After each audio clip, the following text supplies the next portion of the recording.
లోకేష్ మంగళగిరిలో ఓడిపోయాడు, అందరూ ఎగతాళి చేస్తున్నారు. అవునన్న, మంగళగిరిలో ఓడిపోయా.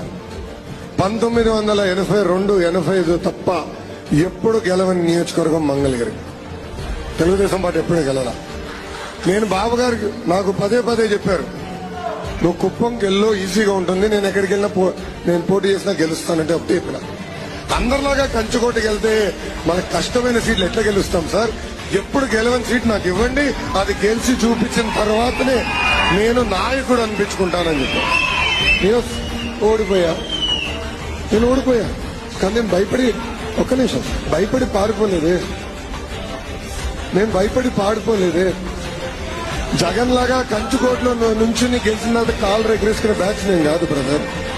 ఎప్పుడు గెలవని నియోజకవర్గం గెలిపించి కంచుకోట చేసి తెలుగుదేశం పార్టీకి అది నేను పల్లల్లో పెట్టి అర్పించినప్పుడే నేను